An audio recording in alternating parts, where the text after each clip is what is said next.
ప్రార్థించే పెదవుల కన్నా సేవించే చేతులు మిన్న ఆ మాటను నిండుగా నమ్మే ఉద్యమమే మన జనసేన సేన సేన సేన జనసేన సేన సేన సేన సేన సేన జనసేన సేన సేన పాలించే పదవుల కన్నా సామాన్యుడి క్షేమం మిన్న ప్రజలందరి తరపున చెడును ప్రశ్నిస్తుంది జనసేన సేన సేన సేన జనసేన సేన సేన సేన సేన సేన జనసేన సేన సేన రాసైనిక కదలి రాసైనిక జనసేనానితో అడుగు వేద్దాం మనమిక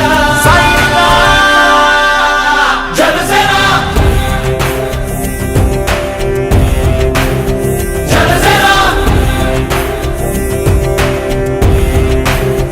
జనసేన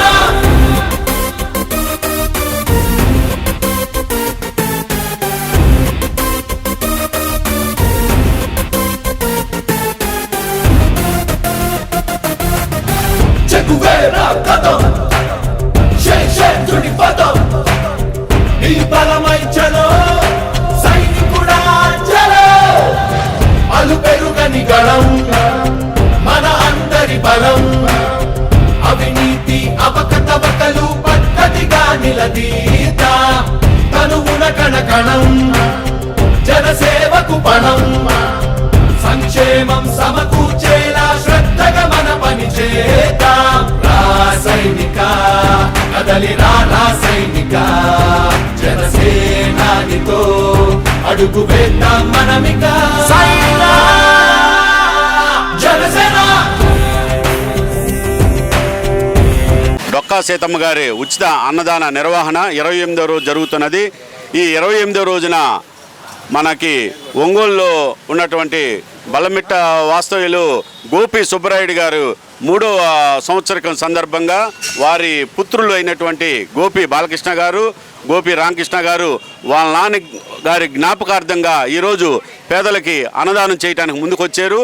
వారు ఈ కార్యక్రమానికి వచ్చిందే కాకుండా పేదలకి వారి స్వహస్తాలతో అందరికి అన్నదానం పెట్టి వారు చాలా సంతోషకరంగా ముందుకొచ్చారు.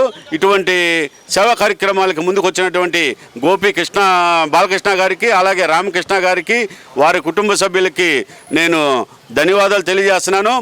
మన గోపి సుబ్బరాయుడు గారు కాలం చెంది 3 సంవత్సరాలు అయింది కాబట్టి వారి ఆత్మకి శాంతి చేకూరాలని వారి కుటుంబ సభ్యులు అందరూ కూడా వారి జ్ఞాపకాల్లో గుర్తుంచుకోవాలని కోరుకుంటా ఉన్నాను. ఈరోజు మా నాన్నగారు గోపి సుబ్బారావు గారు 3వ వర్ధంతి కార్యక్రమం అన్నదాన కార్యక్రమం డొక్కా సీతమ్మ అన్నదాన కార్యక్రమంలో జడా బాలా నాగేంద్ర గారు ఏర్పాటు కార్యక్రమం నడుపుతున్నారు. దాంట్లో ఈరోజు పాల్గొనడం నాకు చాలా సంతోషంగా ఉంది.